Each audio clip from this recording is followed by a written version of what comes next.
कहानी को पूरा समझने के लिए कहानी का पहला भाग ज़रूर देखें। उसका लिंक मैं आपको डिस्क्रिप्शन बॉक्स में दे दूँगी और साथ में कमेंट बॉक्स में पिन भी कर दूँगी, तो आप वहां से भी जाकर देख सकते हैं। कुछ लोगों के कमेंट आ रहे हैं कि ये कहानी पहले भी पढ़ी हुई है, तो आप लोग मुझे अपनी राय कमेंट बॉक्स में दीजिएगा कि क्या मैं इस कहानी को बंद करके नई कहानी शुरू कर दूँ, अगर आप लोगों ने सुनी हुई है तो। क्योंकि आप लोगों के कमेंट के आधार पर ही मैं कहानी को आगे बढ़ाऊंगी। अगर आप लोगों ने कहानी सुनी ही होगी तो क्या ही फ़ायदा होगा मेरे आगे बढ़ाने का। तो कमेंट बॉक्स में अपनी राय ज़रूर दीजिएगा, मुझे आप लोगों के कमेंट का इंतज़ार रहेगा। आंचल ने राजवीर की क्लास तो ली थी, पर साथ ही उसे राजवीर और स्टूडेंट्स का उस पर हंसना बहुत बुरा लगा था, पर वो कुछ नहीं बोली क्योंकि इस वक्त राजवीर भी क्लास में ही था। केमिस्ट्री की क्लास के बाद मिलेगा। वो क्लास से बाहर निकल गई क्योंकि अब उसका बिल्कुल भी मन नहीं लग रहा था, और वैसे भी एक क्लास ही होनी थी जिसमें उसके टॉपिक क्लियर थे। प्रोफेसर हैं तो प्रोफेसर की तरह रहे ना, क्या हर जगह अपनी नाक घुसेड़ते हैं, घर हो या कॉलेज। बाकी के टीचर्स हैं, कभी भी कुछ नहीं बोलते। मुझे बोलना तो दूसरी बात है, ये तो कभी सामने वाले की सुनते भी नहीं हैं। सच में एक नंबर के जल्लाद राक्षस हैं। ऐसा टीचर मिलने से अच्छा है कि स्टूडेंट बिना पढ़ाई के ही रहे और खुद से ही पढ़ाई कर ले।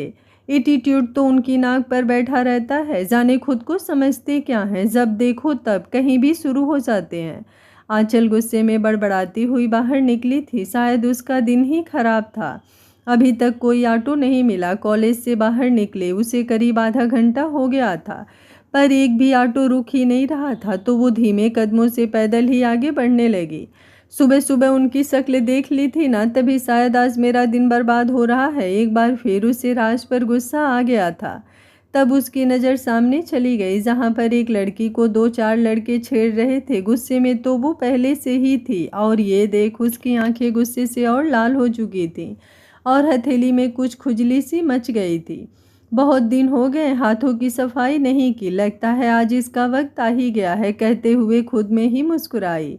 लड़का जो लड़की के दुपट्टे को हाथ लगाने ही वाला था, और लड़की बेचारी डर से कांप रही थी। वो चिल्ला रही थी, पर इतने लोगों में से किसी को उसकी नहीं पड़ी थी। वो उसका दुपट्टा खींच पाता उससे पहले ही आंचल ने उसकी पीठ पर एक जोरदार लात मारी और वो लड़का मुंह के बल जा गिरा। ए लड़की, क्या है, क्यों आ रही है हमारे मामले में? दूर ही रह, वार्न कर रहा हूँ, वरना बहुत बुरा होगा। दूसरा लड़का जो बड़े ही शान से बुलेट पर लेटा था, उसने अपनी आंखों से हाथ हटाते हुए कहा, तेरे मसले तो कौन है ये लड़की, तेरी बहन है? आंचल ने दांत पीसते हुए पूछा और उस लड़की को अपने पास खींच लिया। इतना सुनना था कि वो लड़का काफ़ी गुस्से में आ गया। वो बाइक से कूदा और आंचल की तरफ बढ़ा कि उससे पहले ही उसके साथ का एक दूसरा लड़का बोल पड़ा, भाई ये तो आपके लायक लग रही है। उसने भद्दी नज़रों को खुद पर महसूस करते ही और अपने लिए कहे गए शब्दों को सुनकर आंचल ने बिना सोचे समझे उस लड़के के मुंह पर एक पंच दे मारा। ये सब देखते ही वो लड़का जो बाइक से कूदा था और उन सब में सबसे रईस और बिगड़ा हुआ लग रहा था, उसने आंचल की बाजू एक झटके से पकड़कर खींच ली। बहुत शौक है लड़कों के मामले में पढ़ने का, पहले से आगाह किया तो समझ में नहीं आया तेरे को, और गाली भी दे रही है। अब बताता हूँ तुझे कि मर्द क्या चीज़ है। वो आंचल पर झुका। पहले वाली लड़की तो काफ़ी डर चुकी थी। आपको नहीं रुकना था, ये लोग इंसान नहीं भेड़िए हैं, वो लड़की सिसकते हुए बोली। आंचल कुछ करने का सोचती उससे पहले ही किसी ने लड़के की गर्दन पीछे से ही कसकर दबोच ली और एक ही पल में उसकी चीख सुनाई पड़ी। आंचल ने अपनी आंखें फैलाए सामने देखा तो राज था। उसने लकी को अब तक ज़मीन पर पटक दिया था। इसके साथ ही बाकी के लड़कों ने एक साथ ही उस पर वार कर दिया। आंचल ने इधर उधर देखा और पास पड़ा एक मोटा डंडा उठा लिया और उन सब पर बरसाने लगी। कुछ ही देर में वो सब वहाँ से भाग चुके थे, लेकिन साथ ही उन्होंने आंचल को धमकी भी दी थी, अबे जा साले, तेरे जैसे मेरा कुछ नहीं उखाड़ सकते। कहते हुए आंचल फूंकार मारी और एक डंडा एक तरफ फेंका। तुम ठीक हो ना? आंचल ने उस लड़की के गाल पर हाथ रखते हुए पूछा। थैंक यू दीदी, आपकी वजह से आज मैं बच गई। वो लोग बहुत खतरनाक हैं, आपको भी नहीं छोड़ेंगे। मुझे डर लग रहा है आपके लिए, आंचल ने कहा। कुछ नहीं होगा मुझे, और तुम भी घबराना डरना छोड़ो। ऐसे कुत्तों को खुद ही सबक सिखाना पड़ता है, और अब घर जाओ, आंचल ने उसे समझाते हुए कहा। तो वो लड़की चली गई। अब आंचल का ध्यान राज पर गया, जो हाथ बांधे उसे घूर रहा था। उसके फेशियल एक्सप्रेशंस देख वो कुछ घबराई, लेकिन अपने चेहरे पर नहीं आने दिया। आप मुझे ऐसे क्यों देख रहे हैं? अब क्या कर दिया मैंने? उसने आराम से पूछा। जो सुन राज भड़क उठा। अगर थोड़ी सी देर हो जाती तो पता है क्या हो सकता था? हर किसी के लफड़े में पड़ना ज़रूरी होता है तुम्हें? कोई भी राह चलते गुंडागर्दी करेगा और तुम उससे लड़ने पहुंच जाओगी। सोचा है इसका परिणाम क्या होगा? अपना ना सही, कम से कम सर की इज्जत का तो सोच लिया करो, उसने चिल्लाते हुए कहा। उसकी बात सुन आंचल की निगाह अब अपने कपड़ों पर गई। उसके टॉप की स्लीव्स फट चुकी थी लकी के खींचने की वजह से। वो अब खुद को ढकने लगी। उसे इस वक्त राज पर गुस्सा नहीं आया, एम्बैरेसमेंट फील हो रहा था। गाड़ी में बैठो चलकर, उसने वापस से कहा तो आंचल बिना किसी ना नुकुर के जाकर गाड़ी में बैठ गई। आंचल गाड़ी में आकर बैठ तो गई, राज भी ड्राइविंग सीट पर बैठा। उसने तिरछी निगाहों से आंचल को देखा, जो अपनी स्लीव्स को खींचकर सही करने की कोशिश कर रही थी। वो कोई रबड़ नहीं है जो फैल जाएगी, राजवीर ने कहा तो आंचल ने अपना हाथ उस पर रख लिया। उसने पीछे सीट पर पड़ा अपना ब्लेजर उठाकर आंचल के ऊपर रख दिया। थैंक यू, आंचल बोली। अब ये पहन लो, वरना तुम्हारे इस तरह खींचने से वो और ज़रूर फट जाएगा, कहते हुए उसने गाड़ी स्टार्ट की। आंचल बोली, आपके पास दिल है ही नहीं ना? मतलब बंदी इतने मन से थैंक यू बोल रही है, लेकिन नहीं, आपको तो अपना आंकड़ूपना ही दिखाना है। मेरे दिल दिमाग से लेना देना नहीं है तुम्हारा कोई। दूसरों के मामलों में बेवजह पड़ने की आदत छोड़ दो बस, कहते हुए उसने गाड़ी स्टार्ट कर दी। आंचल कुछ बोलने को हुई, लेकिन राजवीर का सीरियस मूड देखकर वो चुप हो गई। उसे पता था उसके बोलने का कोई फ़ायदा नहीं होने वाला, इसलिए चुप रहना ही उसने बेहतर समझा। कुछ ही देर में घर के सामने आकर गाड़ी रोकी। आंचल ने तुरंत ही अपना सीट बेल्ट निकाला और गाड़ी से निकलने लगी कि राजवीर ने उसे रोका। अब क्या है, मैं जाऊं भी ना? उसने कुछ बोरियत से पूछा। पागल लड़की, कुछ तो दिमाग लगा लिया करो। ऐसे जाओगी तो अंकल आंटी को क्या जवाब दोगी? वो पूछेंगे तो, राजवीर ने पूछा तो आंचल ने खुद को देखा। उसने अभी भी राजवीर का कोट पहना था। अच्छा तो सीधे से बोलिए ना कि आपको आपका ये ब्लेजर चाहिए। वैसे भी मैं इसे लेकर भागी नहीं जा रही थी, कहते हुए वो ब्लेजर निकालने लगी। इडियट, मेरा ये मतलब नहीं था। मैं ये कह रहा था कि तुम मेरे घर चलो, वहीं से चली जाना अपने घर चेंज करके। राजवीर ने अपनी बात रखी तो वो कुछ पल सोच में पड़ गई। राजवीर के घर से वो रेलिंग से कूदकर अपनी छत पर जा सकती थी, या फिर नीलू से ही दूसरी ड्रेस मंगा लेगी। कभी कभी आपका दिमाग भी चल जाता है, आंचल बुदबुदाई। राजवीर उसकी बात नहीं सुना, वो गाड़ी पार करने लगा था। आंचल के घर का डोर बंद था, जो देख उसने चैन की सांस ली और राजवीर के साथ अंदर आई। हाल में कोई भी नहीं था। आप इंसान भले ही थोड़ा अच्छे हैं, लेकिन प्रोफेसर बहुत बुरे हैं, बिना गलती जाने सुना देते हैं स्टूडेंट की सुने बगैर। राजवीर जैसे ही उससे कुछ कदम आगे बढ़ा, आंचल ने कहा, जो सुन। उसने पीछे मुड़कर उसे देखा। मैं इंसान भी अच्छा ना लगूं किसी को तो और भी बेहतर है, उसने बस एक लाइन में जवाब दिया। कुछ अलग ही उभर आया था ये कहते हुए उसके चेहरे पर। आंचल उसे देखने लगी तो वो उससे नजरें फेरते हुए बोला, जिसे ढूंढ रही हो वो अपने रूम में होंगे। पानी पीना हो तो किचन पता है किधर है, और फिर चली जाना यहाँ से सीधे अपने घर। आंचल ने अपनी आंखें फैलाकर उसकी तरफ देखा, पर वो वाटर बोतल जो कि डाइनिंग टेबल पर रखा था उसे उठाते हुए अपने रूम की तरफ बढ़ गया। और आंचल भी हैरान सी रह गई। क्या इनके इस रूडनेस के पीछे कोई वजह है, या फिर वाकई मैंने कुछ गलत बोल दिया इन्हें, या फिर क्या ज़्यादा ही? वो उसे जाता हुआ देखकर खुद से ही बोली, तू कब आई? मुझे दिखी भी नहीं, और अब रूम से आ रही है? आंचल की माँ सुनीता जी ने उससे पूछा। आंचल अभी कुछ देर पहले ही छत के रास्ते घर आई थी, फिर कुछ आराम करने लगी थी। मैं तो 2 घंटे पहले ही आई, शायद आप सो रही थी इसलिए पता नहीं चला होगा। मैं पिछले 2 घंटे से यहीं बैठी हूँ। क्या यार, आप भी इतने सवाल लेकर बैठ गई हो मॉम? अब आसमान से टपक कर तो आऊँगी नहीं, आंचल ने जैसे ही कहा नीलू बोल पड़ी। हाँ दी, डोर तो खोला ही नहीं किसी ने तो आप? नीलू की बच्ची, तू बस पढ़ाई में ध्यान लगा अपना। और मम्मी आप बैठिए, मैं चाय बनाकर लाती हूँ, पापा के भी आने का टाइम हो गया, आंचल कुछ हड़बड़ाते हुए बोली। वो नहीं चाहती थी किसी को पता चले आज रास्ते में क्या हुआ था, इससे सब परेशान हो जाते। दी नूडल्स भी बना लाना, बहुत दिन हो गए आपके हाथ के नूडल्स नहीं खाए। आंचल जैसे ही किचन की तरफ बढ़ी नीलू ने मिमियाते हुए कहा, वो अकेली ही सब करेगी, तू भी ये फ़ोन इधर रख और जाकर मदद कर अपनी दी की। सुनीता जी ने उसके हाथ से अपना फ़ोन छीनते हुए कहा, वो कर लेंगी, बड़ी हैं, और मैं तो अभी कुछ देर पहले ही स्कूल से आई हूँ। उसने बुरा सा मुंह बनाया। आंचल किचन से उन दोनों को मुस्कुराते हुए देख रही थी। बेमन से नीलू उनके पास आकर खड़ी हुई। जब खुद से ही बनाना होता तो मैं खाने का ही ना बोलती। बताओ अब क्या करना है, उसने आंचल से पूछा। रहने दे तू, मैं बनाती हूँ, अपना मूड मत खराब कर अब, आंचल ने प्यार से कहा तो नीलू खुश हो गई और उसे हग कर लिया। आप ना सच में बहुत प्यारी हो दी, थैंक यू, उसने आंचल के गाल पर किस किया। वैसे क्या हुआ था जो आप पार्टनर की छत से कूदी, कौन सी खिचड़ी पक रही है आप दोनों में? मैंने देखा था आपने उन्हीं के साथ उनकी गाड़ी से घर भी आई, नीलू ने कूद कर स्लैब पर बैठते हुए पूछा तो आंचल जो कि सब्जियां काट रही थी उसके हाथ रुक गए। बस ऑटो नहीं मिल रहा था और वो भी इधर ही आ रहे थे तो मैं आ गई उनके साथ।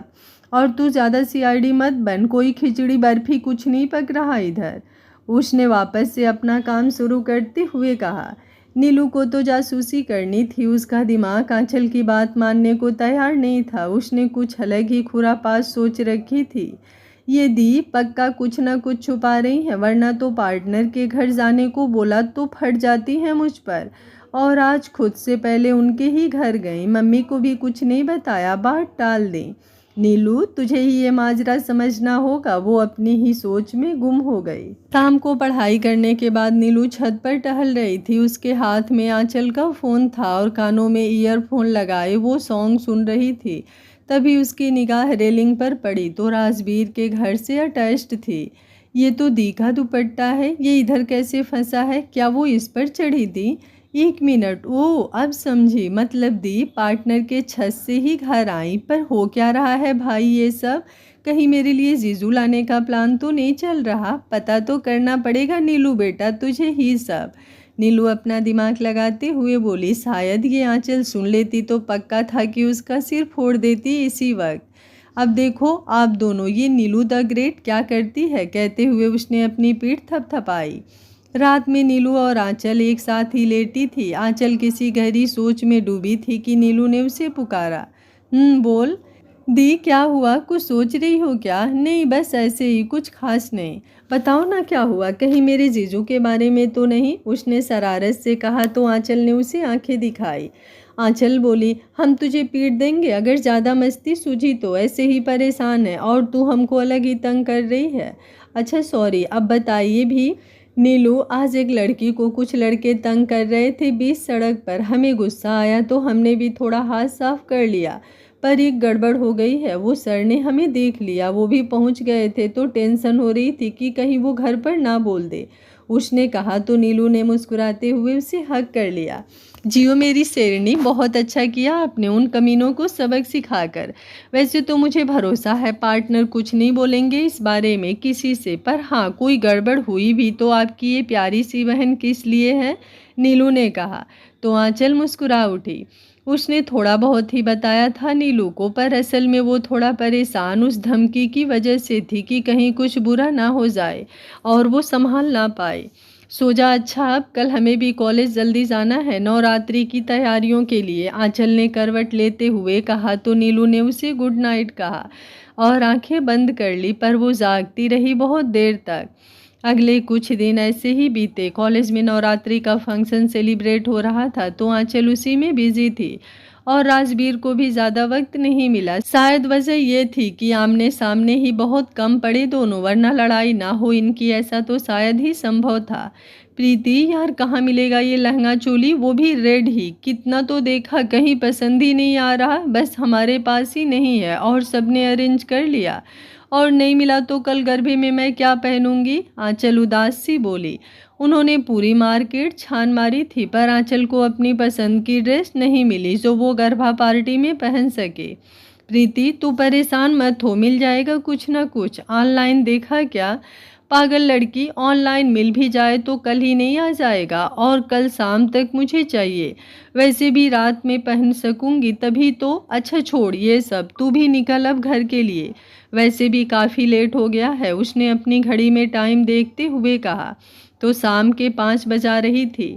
कॉलेज तो दोपहर में ही ऑफ हो गया था, पर आज ड्रेस के लिए वो मार्केट आई थी तो यहीं काफ़ी देर हो गया।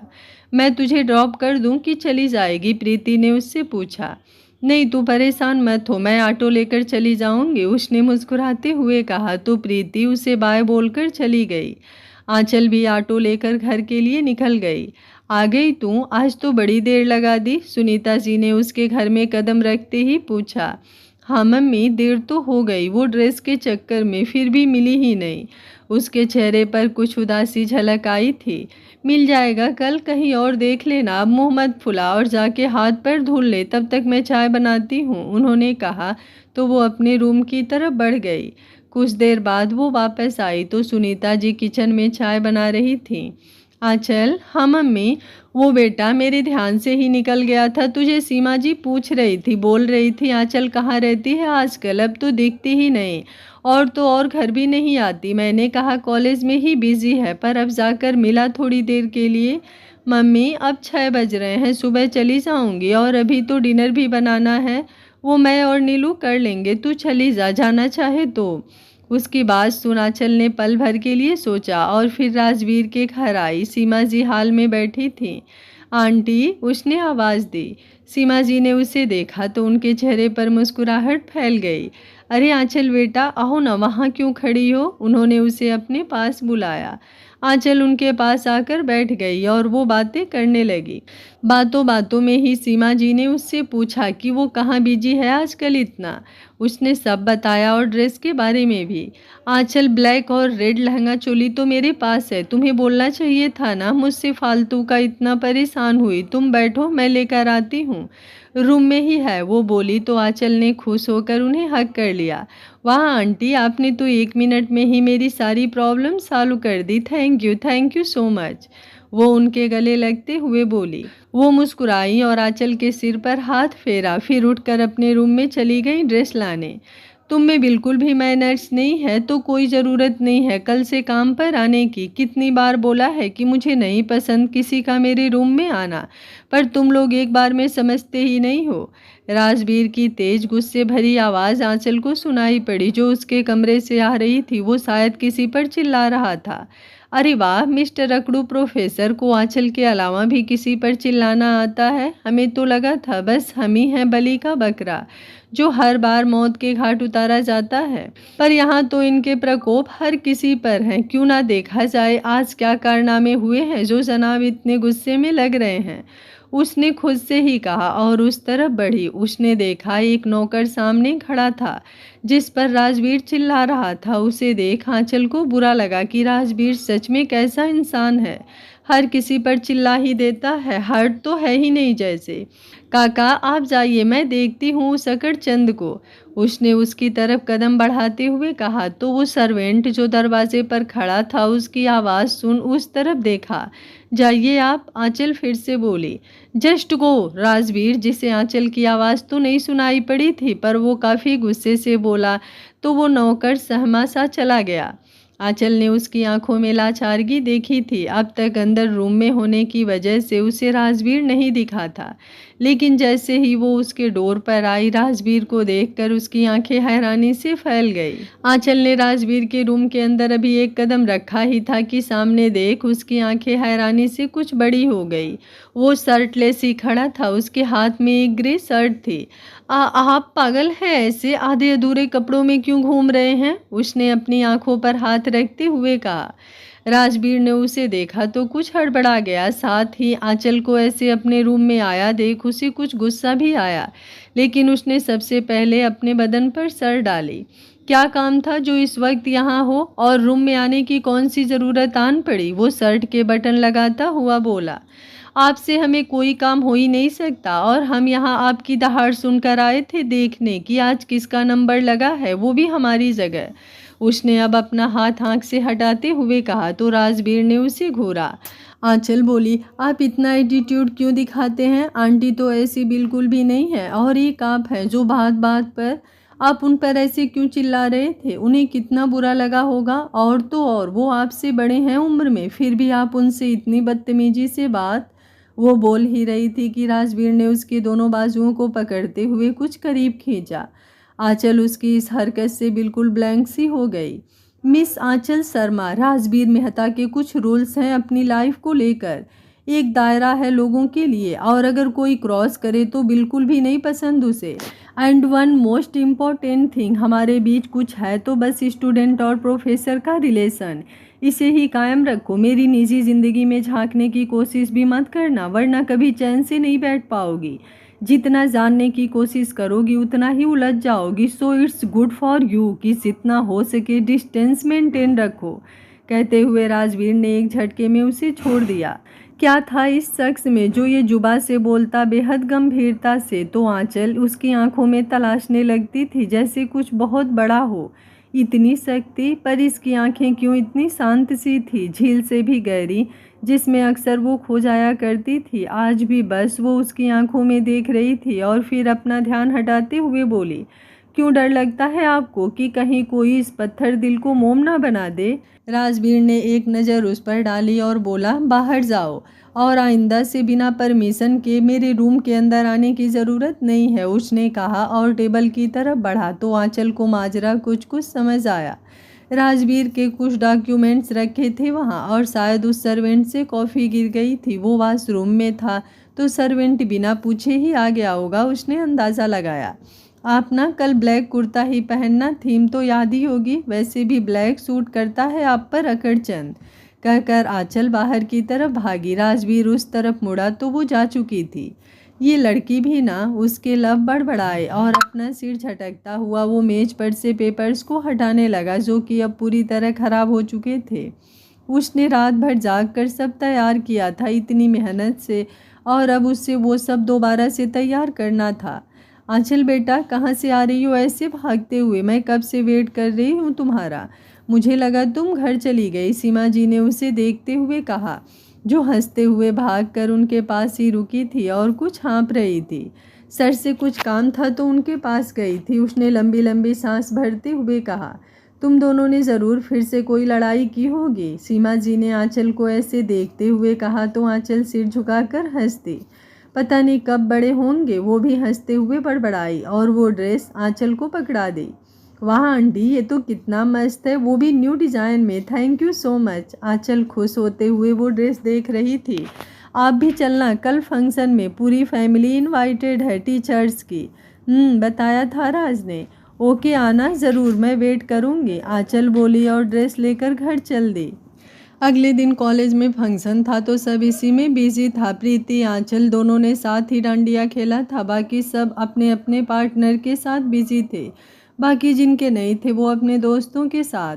आज तो राजवीर सर को देखकर कोई भी घायल हो जाए, कितने ज़्यादा ड्रेसिंग लग रही हैं यार। कॉलेज के सारे बंदे एक तरफ और राजवीर सर की पर्सनालिटी एक तरफ।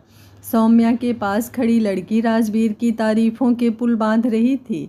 है कहाँ आखिर ये राजवीर सर जो सब इनके ही पीछे पड़े हैं? कोई काम धंधा नहीं है क्या इन लड़कियों को? आंचल ने नाक सिकोड़ते हुए कहा और आसपास नज़र घुमाने लगी। आह, क्या बात है, कोई सर का नाम लेने से चिढ़ता है और आज इतनी बेसब्री से ढूंढा जा रहा है। आंचल मैडम, बच के, कहीं बेचारे सर को तू सिंगल से मिंगल। प्रीति बोल ही रही थी कि आंचल ने अपनी कोहनी उसके पेट में मारी। तू अपनी चपड़ चपड़ बंद ही रख, वरना ये फंक्शन ना जंग का मैदान ही बन जाना है। मैं उधर देख कर आती हूँ, प्रिंसिपल सर से मिलकर, कहते हुए आंचल दूसरी तरफ बढ़े। उसे कुछ ही दूरी पर राजवीर दिखा जो प्रिंसिपल सर से बात कर रहा था। आंचल तो उसे देखते ही रह गई। सच ही बोल रही थी बाकी सब लड़कियां, वो लग ही रहा था बिल्कुल हीरो जैसा। आंचल सुन इधर, एक लड़के ने उसे आवाज़ दी। हाँ सौरभ बोल, कुछ काम था क्या? यार ये प्रीति तेरी दोस्त सुबह से इग्नोर मार रही है, मुझे कह देना कि बात कर ले, मान जाए, मैं पक्का आगे से इसे सब बताऊंगा। अच्छा बेटा, हम सब काम धाम छोड़कर तुम्हारी रिलेशनशिप बनवाएं, वो भी अपनी जिगरी दोस्त से। मैं रिलेशन का नहीं बोला मेरी माँ, मेरा मतलब था नॉर्मल दोस्त ही रहे, पर नाराज़ तो ना हो। रिलेशनशिप का तो सुनकर ही भड़क उठती है मुझ पर, वो मुंह बिचकाते हुए बोला तो आंचल हंस पड़ी। राजवीर की नज़र उन दोनों पर अचानक ही जा पड़ी। उन दोनों को बात करता और हंसते हुए वो अजीब सी नज़रों से देख रहा था। एक्सक्यूज मी सर, वो प्रिंसिपल सर से बोला और उन दोनों की तरफ बढ़ा। तुम दोनों को कोई काम नहीं है? और स्पेशली मिस आंचल, शायद आप कल्चरल सेक्रेटरी हैं तो आपको सारी प्रिपरेशन देखनी चाहिए नहीं? राजवीर ने उसे घूरते हुए कहा। सॉरी सर, कहता हुआ सौरभ तो तुरंत ही खिसक लिया। आप तो, वो उसे उंगली दिखाते हुए बोली ही थी कि वो बोला। मॉम तुम्हें कब से खोज रही थी और एक बार भी उनसे मिलने नहीं गई? आंचल बोली, ओ गॉड, ध्यान से ही निकल गया था। हम उन्हें लेकर चले जाएंगे घर, बस थोड़ी देर में निकलती हूँ, साथ चलना गाड़ी से, वो बोला और चला गया। अकड़चंद, आंचल ने उसका एटीट्यूड देख मुंह बनाया। फंक्शन लगभग एंड हो गया था। राजवीर गाड़ी के पास आया। सीमा जी वहाँ पहले से ही थी पर आंचल नहीं थी। उसे ना देखकर राजवीर की आंखें सिकुड़ी। अभी थोड़ी देर पहले तो आई थी मॉम के साथ, और अब ये लड़की कहाँ गायब हो गई? अभी तो इधर ही आई थी। वो मन ही मन बड़बड़ाया। मॉम आप खड़ी क्यों हैं? बैठिए ना गाड़ी में, फिर चलते हैं, वो गेट खोलते हुए बोला। राज, आंचल अभी नहीं आई, उसने तो कहा था बस 5 मिनट में आ जाएगी, और अब देखो कितनी देर हो गई। तू एक बार उसे देखा बेटा? सीमा जी ने उसकी फिक्र करते हुए कहा। होगी अपने दोस्तों के साथ बिजी, जब उसे हमारे साथ आना ही नहीं है तो हम चलते हैं, राजवीर ने चिढ़ते हुए कहा। वो वाकई उसकी हरकतों से परेशान था। उसने आंचल को पहले ही कहा था कि सीधा पार्किंग में मिले मॉम के साथ, लेकिन वो यहाँ तक आकर भी जाने कहाँ गायब हो गई थी। राज, सीमा जी ने उसे घूरा। जा रहा हूँ। उसने अपना कोट गाड़ी में डाला और उसे देखने के लिए वापस कॉलेज की तरफ बढ़ा कि सामने से आती आंचल दिखी। उसने जैसे ही राजवीर को देखा समझ गई कि वो उस पर फटने के लिए तैयार है। सॉरी सर, आ गई थी यहाँ, फिर प्रीति की कॉल आई, कुछ ज़रूरी काम आ गया था। वो उसके कुछ कहने से पहले ही बोलने लगी, लेकिन राजवीर का ध्यान तो आंचल की हथेली पर था जिससे खून रिस रहा था। ये चोट कैसे लगी? और अपनी मनगढ़ंत कहानियों को सुनाना बंद करो। कोई बच्चा नहीं हूँ मैं कि कुछ भी बोलकर बहला जाओगी। प्रीति के पास थी तो ये हाथ में क्या हुआ? वो कुछ नाराज़गी जताते हुए बोला। कुछ नहीं हुआ, बस थोड़ी सी चोट है, हमें अभी घर चलना चाहिए, आंटी भी वेट कर रही हैं गाड़ी में। आंचल उसके सारे सवालों को इग्नोर करती हुई आगे बढ़ी। राजवीर को जाहिर हो गया कि ज़रूर वो कुछ छुपा रही है उससे। वो भी अब तेज कदमों से उसके पीछे आगे बढ़ा, पर उसका पैर आंचल के लहंगे पर पड़ा जिससे आंचल रुकी और अचानक ही उसकी तरफ मुड़ी और दोनों ही उलझते हुए गिर पड़े। आंचल राजवीर के ऊपर थी और राजवीर के हाथ उसकी कमर को पकड़े हुए थे। उसने कसकर अपनी आंखें भींच ली थी। गिरने की वजह से उसके सारे बाल बिखर कर उसके चेहरे को ढके हुए थे। उसने कुछ पल बाद अपनी आंखें खोली तो राजवीर को खुद को देखता पाया। राजवीर ने आज पहली बार उसके चेहरे को गौर किया था। इतने पास होने पर उसकी वो भूरी सी आंखें, फड़फड़ाती हुई पलकें और उसके वो लाल होठ जो आज पहली बार राजवीर के दिल में कुछ हलचल पैदा किए थे। छोड़िए हमें, उसकी आवाज़ सुन उसकी तंद्रा टूटी और उसने झट से उसकी कमर पर से अपना हाथ हटा लिया। आंचल तुरंत ही उठकर खड़ी हुई, पर राजवीर की पीठ पर कुछ दर्द सा हुआ। ऐसे गिरने से वो उठने की कोशिश किया तो आंचल ने अपना हाथ आगे बढ़ा दिया। राजवीर ने उसे देखा और उसका हाथ ना थामते हुए ऐसे ही खड़ा हो गया। अकड़ तो कम नहीं होनी आपकी, कुछ भी हो, और तुम्हारी बेवकूफ़ियाँ। अच्छा हुआ आपको चोट लगी, और लगनी भी चाहिए थी, उसने मुँह बिचकाते हुए कहा। पर राजवीर के चेहरे पर नज़र पड़ते ही शांत हो गई। उसे शायद सच में ज़्यादा लगी थी। मुझे दीजिए चाबी, अगर पेन हो रहा हो तो मैं ड्राइव कर लूँगी, वो बोली। नहीं, कहकर राजवीर गाड़ी में बैठा और आंचल सीमा जी के साथ पीछे, और वो घर के लिए निकल पड़े। सुबह के 7:30 बज चुके थे पर राजवीर अभी तक नीचे नहीं आया था तो महेश जी ने सीमा जी से उसके बारे में पूछा। सीमा, क्या बात है? राज अभी तक रेडी नहीं हुआ, उसकी तबीयत तो ठीक है ना? उन्होंने सवाल किया। जी पता नहीं, कल तक तो ठीक था, मैं देख कर आती हूँ, वो बोली और राजवीर के रूम में आई तो देखा वो अभी आंखें बंद किए हुए लेटा था। राज बेटा उठो, कॉलेज नहीं जाना क्या? आज लेट हो जाएगा तुम्हें, वो बोली। मॉम, जग ही रहा हूँ, बस आज थोड़ा दर्द है कमर में, तो नहीं जाने वाला। क्या हुआ, कुछ लग गई थी क्या? ये सुनते ही उसे आंचल की वजह से गिरना याद आया। मन तो हुआ उसका बोल दे कि ये सब उनकी लाडली की वजह से ही हुआ है, पर शांत रहा। नहीं, बस ऐसे ही अकड़न लग रही है, उसने कहा तो सीमा जी हंस पड़ी। अकड़चंद की कमर अकड़ी है, सीमा जी ने जैसे ही कहा राजवीर ने हैरानी से उन्हें घूरा। अभी तक वो लड़की कम थी क्या, जो अब उसकी मॉम भी उसकी टांग खिंचाई करने लगी थी? और सीमा जी, उनसे तो आंचल की राजवीर के लिए अकड़चंद बोलती थी, तो उन्हें वही याद था। और राजवीर ने जब कहा कि कमर अकड़ गई है तो उन्हें वही वर्ड याद आ गया था। अच्छा सॉरी, तू आराम कर, मैं हल्दी का लेप लेकर आती हूँ, वो लगा दूंगी तो आराम मिलेगा तुझे, सीमा जी हंसते हुए बोली और रूम से बाहर चली गई। इधर आंचल कॉलेज के लिए रेडी हो रही थी, पर उसके चेहरे पर कुछ परेशानी झलक रही थी।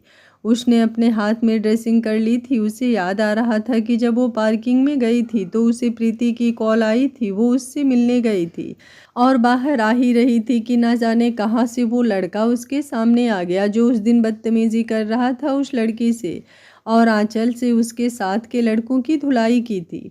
तुम यहाँ क्या कर रहे हो कॉलेज में, और हमारा रास्ता क्यों रोका है? हटो सामने से।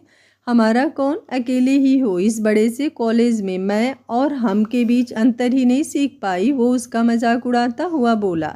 लकी, हमने कहा रास्ते से हटो, लेट हो रहा है हमें। काफ़ी जल्दी नहीं है मैडम जी आपको? और रही बात मेरे होने की तो शायद मेरी धमकी भूल चुकी हो। क्या कहा था मैंने? जहाँ भी रहोगी वहीं मिलूँगा। आखिर अभी तक मेरा हिसाब जो बाकी है। तुम दूर हटो हमारे सामने से, वरना तुम्हारा ये थोबड़ा इस कदर खराब करेंगे कि खुद की ही शक्ल नहीं पहचान सकोगे। वो गुस्से से दांत पीसते हुए बोली। अच्छी लग रही हो एकदम कातिलाना, और गुस्से में तो एकदम तीखी। लकी ने आंचल की खुली कमर पर नज़र जमाते हुए कहा तो उसे बहुत गुस्सा आई और एक कांच का बॉटल उठा लिया उसने और तेज से पटका, जिससे उसके हाथ में भी चोट लग गई थी और खून बहने लगा था उसके हाथ से। आई लाइक इट, वो बेशर्मी से मुस्कुराया। मिलते हैं जल्दी, अभी मुझे भी थोड़ा जल्दी है। वो कुटिलता से मुस्कुराया और एक फ्लाइंग किस उसकी तरफ देता हुआ चला गया। ये लकी का बच्चा बहुत बढ़ गया है, समझ नहीं आता क्या करें। वो अकड़चंद से कल तो किसी तरह बच गई, पर मुझे पूरा यकीन है वो ज़रूर पूछेंगे वापस से। उन्हें भी शक है थोड़ा बहुत, ऐसा मुझे लग रहा है। सच में दिमाग ही फटा जा रहा है मेरा, वो बड़बड़ाती हुई बोली और फिर अपना बॉल कम करने लगी। मुझे आप लोग कमेंट ज़रूर कीजिएगा कि आपको कहानी कैसी लग रही है और क्या आप सभी ने ये कहानी पहले भी पढ़ी है? अगर पढ़ी है तो किस चैनल पर? Thank you for watching. मिलते हैं कहानी के अगले भाग में, तब तक स्वस्थ रहिए, मस्त रहिए, अपना ख्याल रखते रहिए।